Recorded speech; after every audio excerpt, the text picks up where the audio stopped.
Okay, so we are entering into, remember I promised you 4? There were 4 things we were going to look at that cause so many of our symptoms. As you can see, we talked about being disconnected, can make you depressed and anxious, having no boundaries, makes you depressed and anxious. Gosh, what about not being able to resolve the bad things? Talk about depressed and anxious and all that fear of failure and fear of screwing up and perfectionism. And now we're on the 4th one. And the 4th one is something that I call becoming an adult.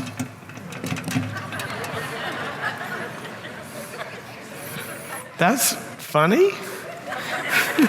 Some of you are going, I'm not doing that, no way. Okay, so what are we talking about here? Now, remember back to the story. I don't understand the whole Adam and Eve thing, but if God went poof and there's this guy, he's an adult. I mean, you don't, I doubt he was a teenager. You don't say be fruitful and multiply to a 12-year-old. It's probably an adult, right? So, Adam and Eve were born with what we refer to as a parent age.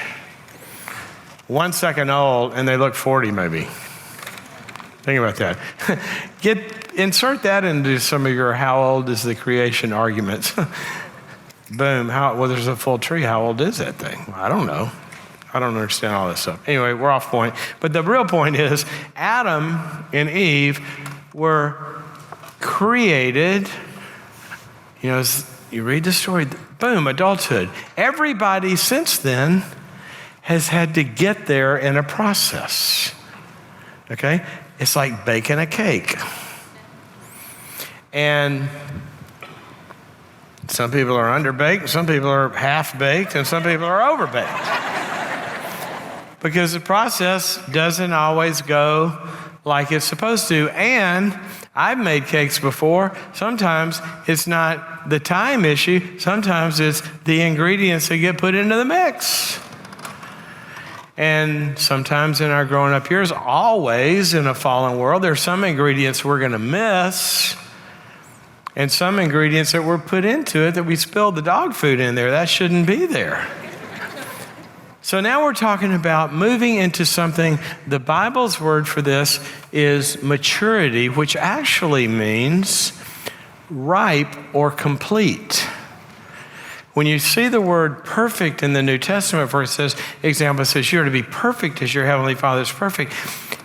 It's a word that this idea is about completeness. You're to be the complete creation, just as God is the complete, integrated, all of it means to be God. And that takes some work to get there. Now, what I want to focus on in this part is I'm going to kind of give you a map for this, and then I'm going to give you kind of what goes wrong and what our symptoms are, but then I'm going to give you an example of a handful of skills that resolve it. Okay? Here's the deal. We all were born little people in a big person's world.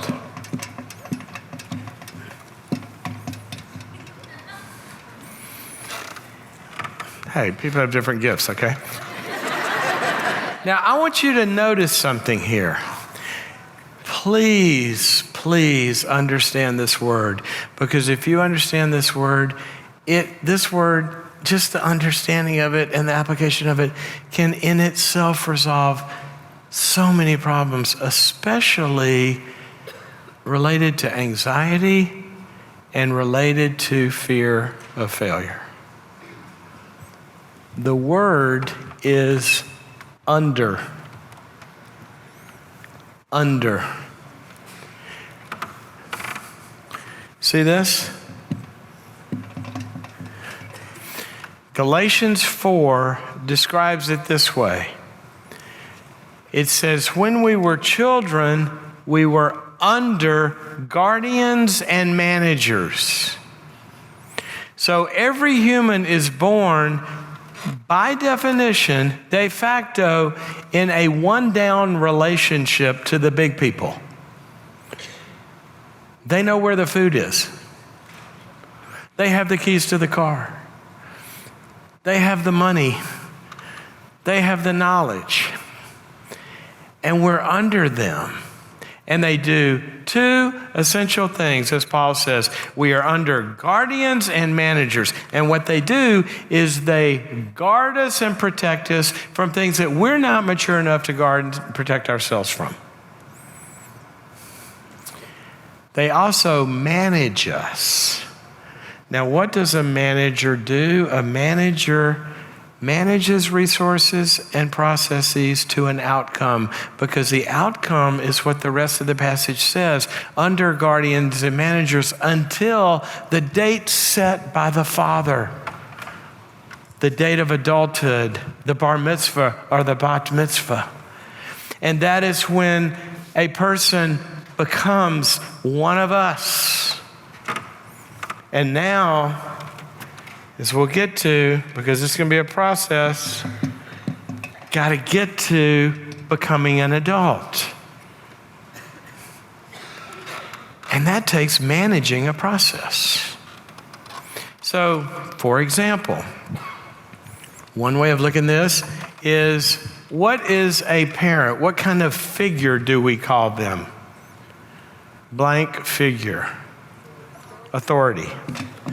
What we're talking about here is the biblical concept of authority, which is inherent in the entire universe. A lot of people don't like that word. A lot of people develop heretical theologies because they don't like authority. But authority is the order of things that even exists in the Godhead. And what you see is God has given, that's how we call them authority figures. A parent is not the authority. They are a figure. They are a symbol. They are a role. They have a job with term limits. Boy, there's a good idea. That gives them authority to guard and manage certain resources. All right? But that's a figure, because what we're to learn from parents is not that daddy or mommy is the boss for the rest of my life, but they are a figure of bosshood as a concept of the nature and image of God. Because what I've got to learn is I have got to learn, how do I operate under authority? And that will never go away. But being under authority should not regress me or reduce me to being less than an adult. And that's the big problem. For example, the guardian and manager. Basically, and if you look at the book, Changes at Heel, and you go through the materials, what it's going to tell you is authority means expertise. We go to a doctor because they have an authoritative perspective. They're an authority on the subject. There's other aspects to authority, but let's play with this one for a moment. When you're a baby, your parents are the experts in how to get to the dry place, how to get to the food, how to get to, a little later, how to get, where's that room with the other little people in it and the toys? See, they're the experts in all of this. But their role and the biblical role of authority is that authority is always in the process of using the authority to lift people up to glory, of being who they were designed to be in their own expertise. And the Bible says all authority was given to him, and he says, all authority I've given unto you. And it says he glorified them, he justified them. And see, here's what parents are supposed to do. You're supposed to take this little wad of snot and help turn them into an expert in living. Okay? So we got a curriculum. First year, just, hang out. Not going to require much. But then, they learn to trust, and they get an A in that. And then what happens?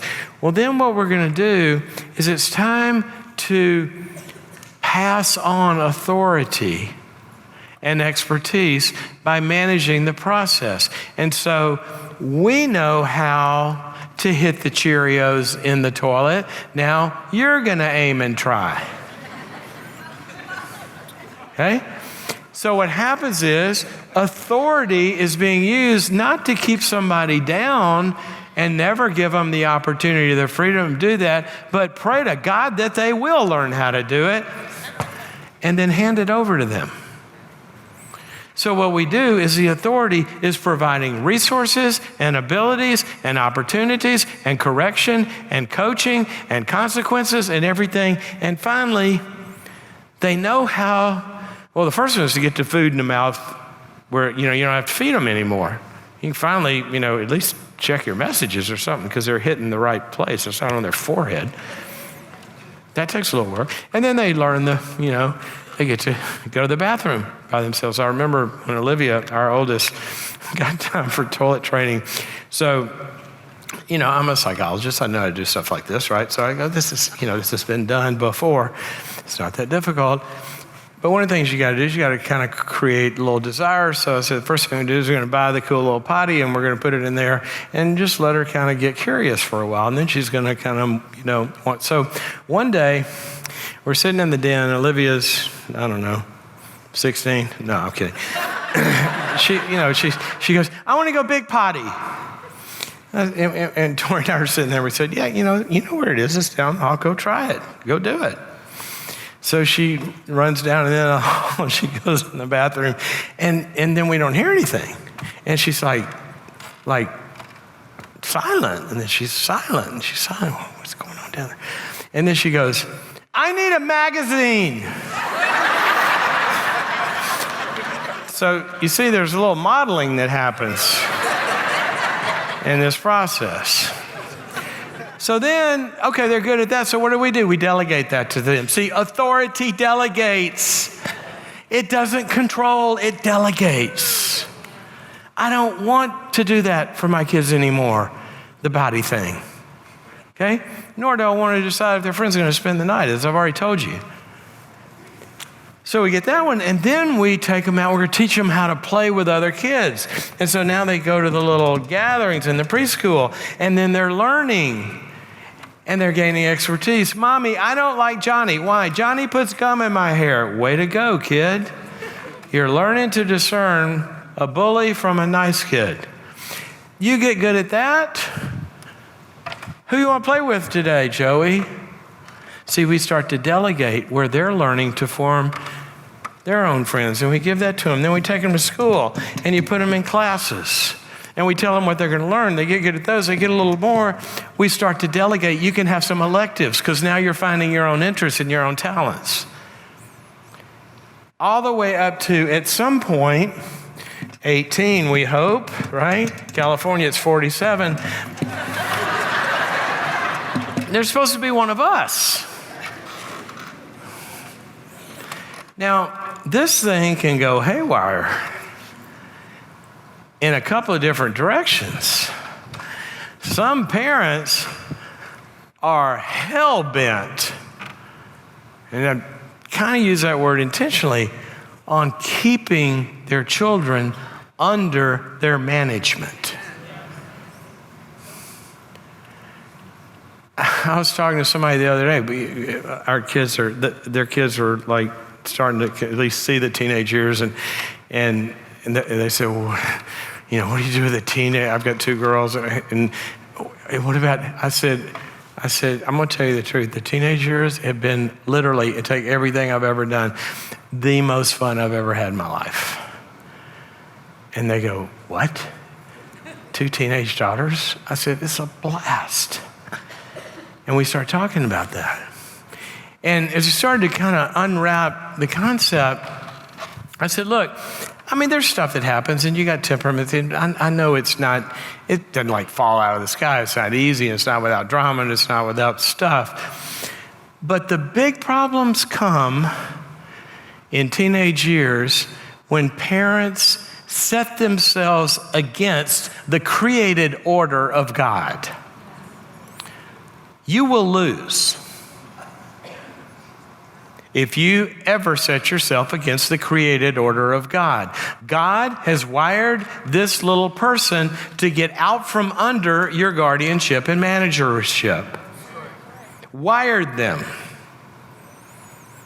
And then he's further wired them to leave you as their primary family and to cleave to this other person and do it all over again. And boy, you talk about dysfunction, because we don't want to let go, and we don't want to delegate, and we don't want to handle. But what if? And we have a generation right now that I don't know what happens when you put helicopter parenting on steroids, but we got it. I mean, colleges now are having to establish, I read an article, I think it's USC, they got a department, parent relations. All these people do is field calls from parents every day. Well, my daughter and her roommate, they're having a squabble. Are you kidding me? These are 20-year-olds. See, our job was to equip them with the expertise to learn how to resolve conflict, not do it for them. You got a kid that doesn't get on the team and somebody goes and visits the coach. You got a kid that gets a bad grade and there's something wrong with the teacher. Can't be my little Johnny. I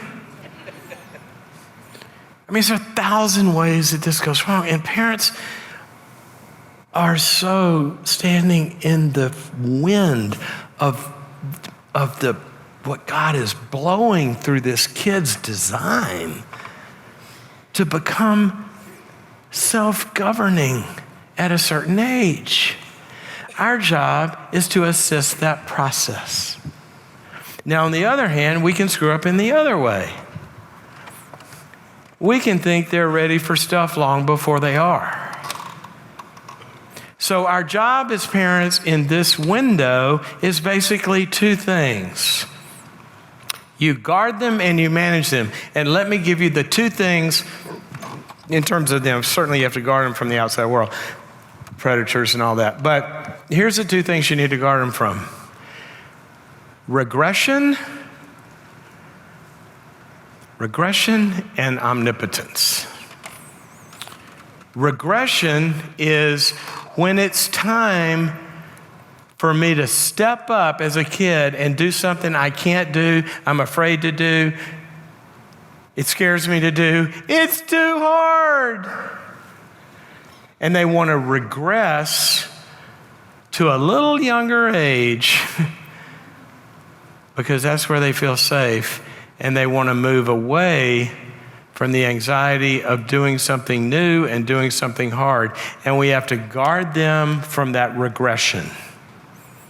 And we must require them when they don't want to go to school, if they're not sick and there's not some other really good reason, I understand it's hard, but we can talk about it this afternoon when you get home. Or my youngest daughter went through some really bad fears. She got locked in a bathroom in an airplane and bad turbulence, and she didn't want to go to bathrooms. And she would have been 7 or 8. And it started to spread, and then she didn't want to go on sleepovers. And she'd go somewhere, it's supposed to be a sleepover, and she would come get me, I'm scared, And so finally I said, Lucy, because I thought it might just kind of pass, but it wasn't. It was actually growing. And I said, Lucy, I love you, and I'm not going to let fear take your life away from you. You're not going to like this, but we're going to start working on these fears. And, there's 1,000 of these stories. But the bathroom thing, we went out to dinner one night, and she's like, she asked her sister to go to the bathroom with her, and then she asked Tori, and I said, no, I said, Lucy, you're going by yourself. And she goes, no. I said, Lucy, you're going, no. And she's starting to kind of, I can't do, I said, Lucy, here's the deal. People that go out to dinner in restaurants also have to use the bathroom in the restaurant by themselves. If you don't want to do that or you can't do that, then I can take you home. But you have to choose. And Tori's going, we only have one car. I'm going, I can call a cab. This is before Uber.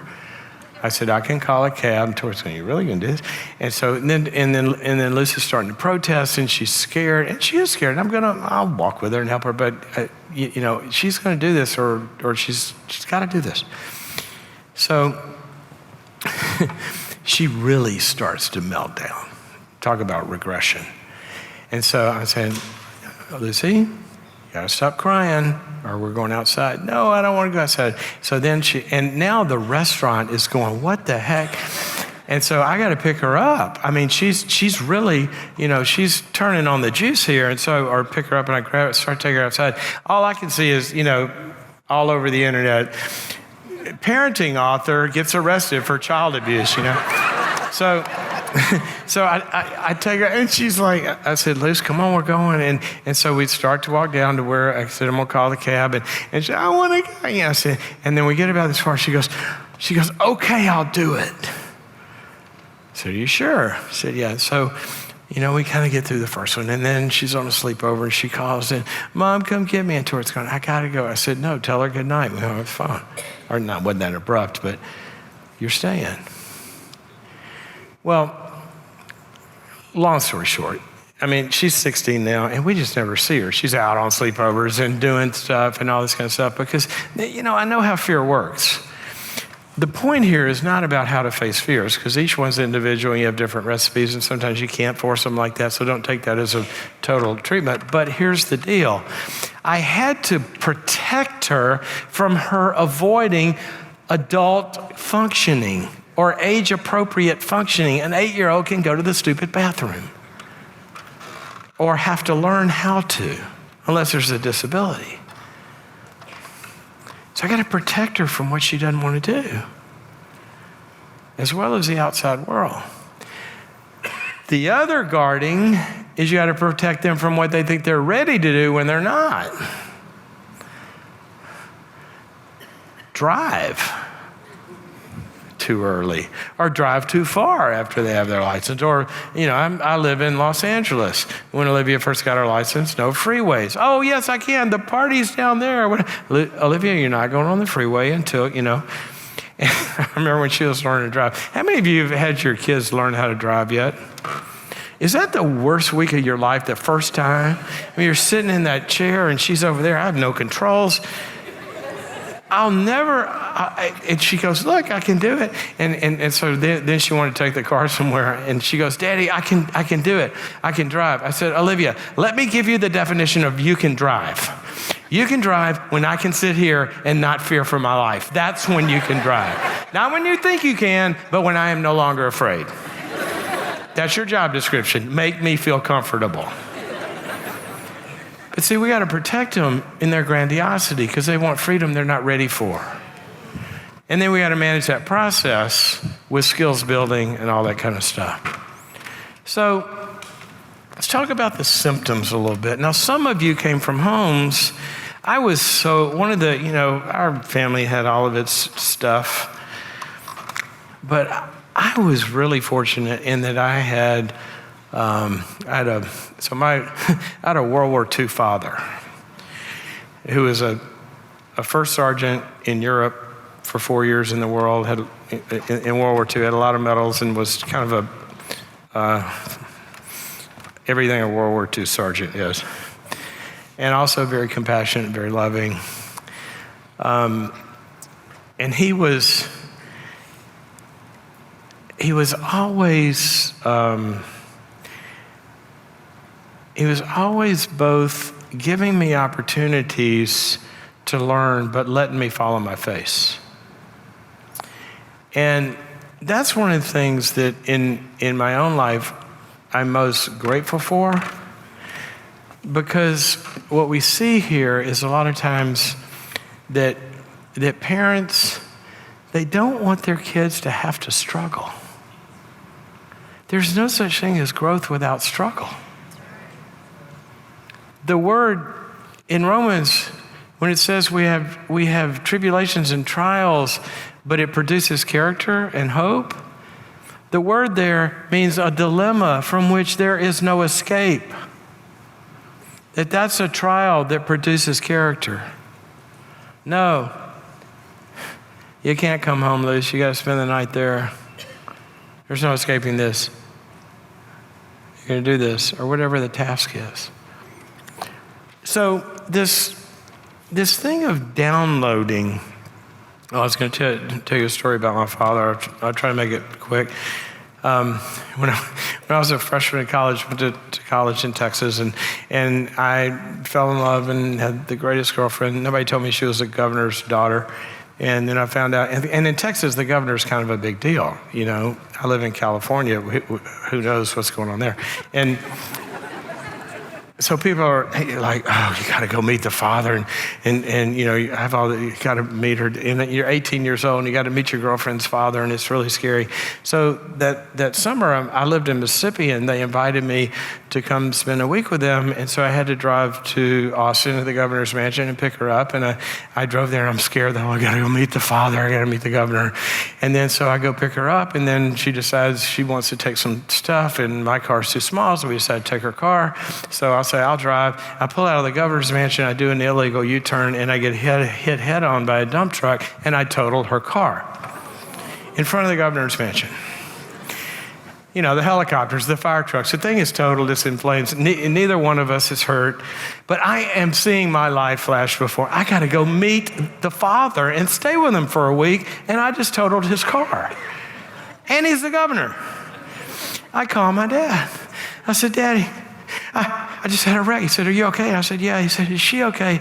I said, yeah. I said, but I totaled the car. He said, you totaled your car? I said, no, I totaled her car. He said, you totaled her car? I said, yeah, I said, well, it's not really hers, it's her father's. He goes, you totaled? I said, yeah. I said, who do I call? Do I call our insurance? I mean, I was driving, but it's her car. I mean, it's her father's. I mean, who do I? He said, son, just calm down for a second. He said, let me get the facts straight here. He said, you're going to meet the man for the first time? I said, yeah. He said, you got to stick out your hand and say, hi, I'm the boyfriend, and I just totaled your car, and those would be the first words he ever heard from you? I said, yes, sir. He said, and you've never met him before? I said, no.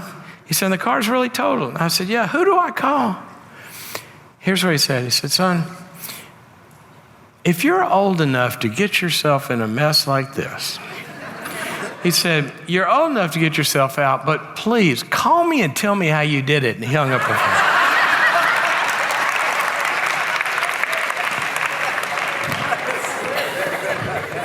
I mean, come on. I don't believe he'd take a kid, throw him in the pool, say, learn how to swim. But I remember when I was teaching Lizzie to swim, and put her in the corner. Okay, swim to Daddy. Daddy, come closer. Okay. No, Daddy, closer. Okay. Closer. I go, Lucy, I am holding you. That's not swimming. So there's this modulation of let them struggle. Let them learn. Give them some freedom, but you got to build the skills as well and send them on things where they do that. So many of us were kept down. Sometimes we were not even given a hand. And it just varies. People come from different places.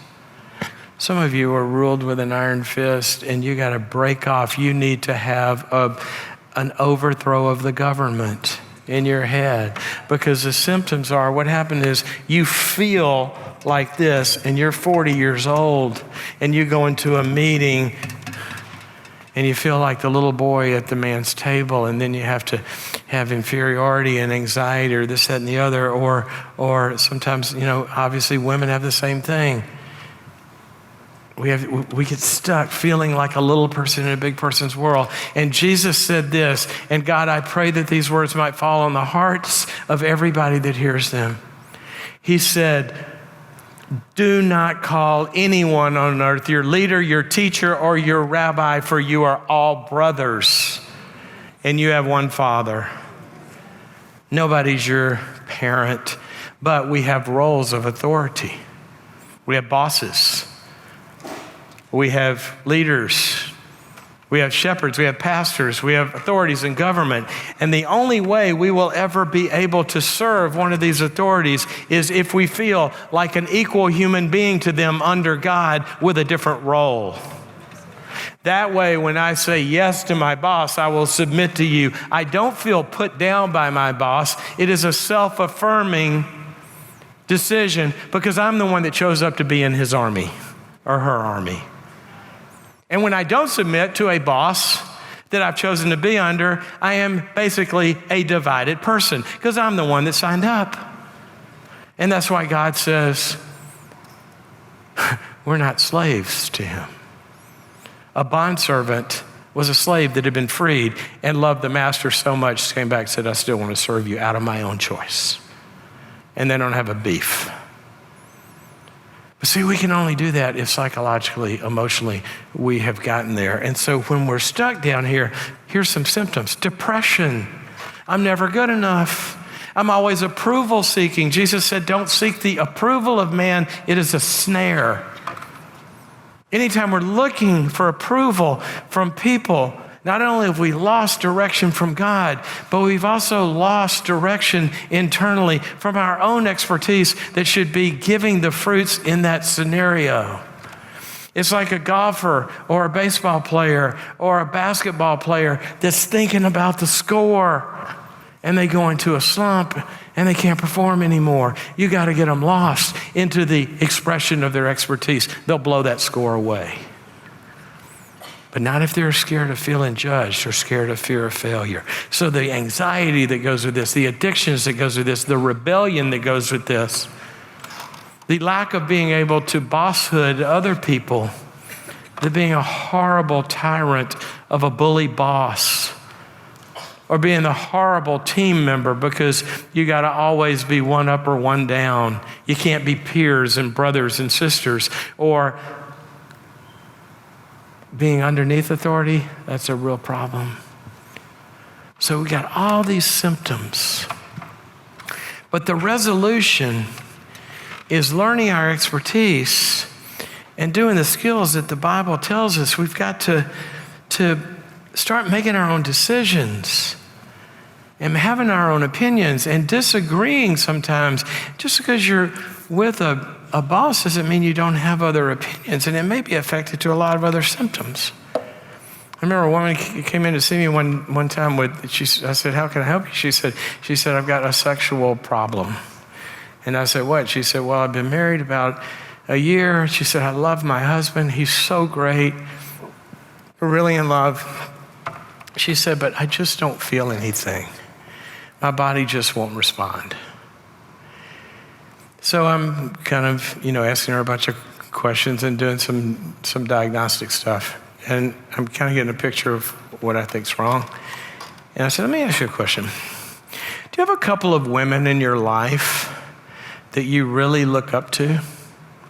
Really look up to, kind of, they're your mentors and you idealize them and they're sort of up here and you feel like, she goes, oh my gosh, yeah, there's these two ladies at church, they're so incredible, they're so godly, they're so amazing, and I go to them, for everything. I said, okay, I get it. She goes, how'd you know that? I said, don't worry about it, I'm a shrink. I said, here, I want you to do something for me. I want you to ask each of them out to lunch. Not together, but, different lunches. And I want you to disagree with 3 things that they say during lunch, each one of them.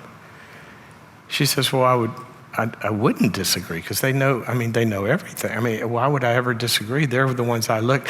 I said, because you do. You have a mind of your own. They say they like this movie.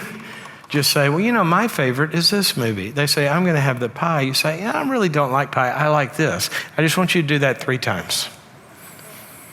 With both of them, out loud, okay? And then we'll talk about it. So I send her out. The next week she comes in. I go into the office and she's like, you can tell something's wrong. And I said, come in, what's wrong? She said, well, I I did what you talked about. And so now, at least when I've cured the sexual problem, but I've changed her to having an anxiety disorder. And so I said, what happened? She said, well, I went and talked to one of my mentors, and we were talking. She said, plan for marriage, and are you going to have kids? Yeah, we're going to have kids. Where are you going to send them to school? She said, oh, this is a great school in our neighborhood, and all the parents. She goes, what? The mentor says, what? You're going to send your kids to public school? You're going to hand them over to Satan? You're going to let them infiltrate the ways of the world to your children's? No, you don't. You are going to homeschool those kids because you got to raise them up in the strength and the knowledge of the Lord. She goes, oh yeah, I guess you're right. She said, and then I go to lunch with the other lady. She says, you're going to have kids. What are you going to do for school? She said, well, I'm thinking about homeschool. And the other one goes, what? You're not going to homeschool your kids, are you? What are you going to do? Put them in a holy huddle where they never have to learn to be salt and light and be out there in the world and fight spiritual battles? So at this point, she's like, and now we got something to work on. Because what do you do when you're this, and now I got two of them? Unless you're one of them, and you can take their opinions and take their opinions and take their input and think about it for yourself and be a parent and have your own opinion and don't fear what the disapproval of humans are about. So she starts to work on that. And I said, by the way, you can't be human without some abilities. So you're saying these ladies are so godly. What do you love that they do? Oh, they teach the word. I go, will you please go take a course? And I gave her some things to go say. Now she starts to learn for herself. She's growing up in the Lord. You ever heard that? She's growing up. And now she's realizing, they're not quite right about that. This is kind of goofy. That's really good. And then she found some other models. They weren't the only two that have anything to teach me. So she's growing up. A handful of months later, she comes in one day.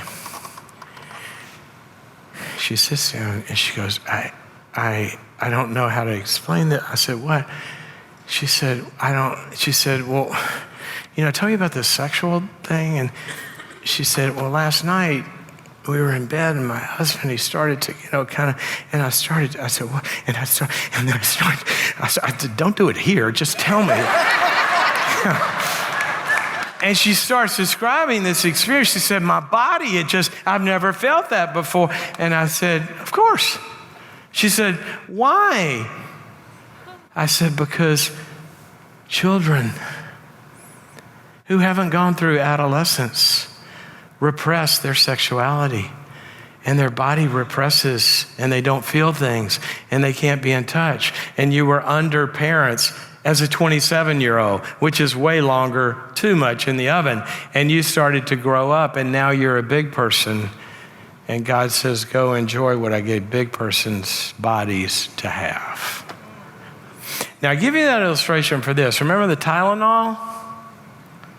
Some of you after that illustration are going to be going and buying a lot of Tylenol. Now, one little verse, one little thing. Jesus says, don't call anyone on it, and don't be shy. I gave her that one little assignment in a lot of different ways, which the book talks about all this stuff. But when we start obeying God in these little ways and to do this, you gotta get some expertise. You gotta learn something. An adult, Proverbs 31. One of the things that drives me crazy is sometimes women get put in this little box. And I believe in mothering, I promise you. I've written books on it. But she reads Proverbs 31. She's an awesome mother, but she's going and buying and selling real estate, and she's got a fabric business and all this kind of stuff.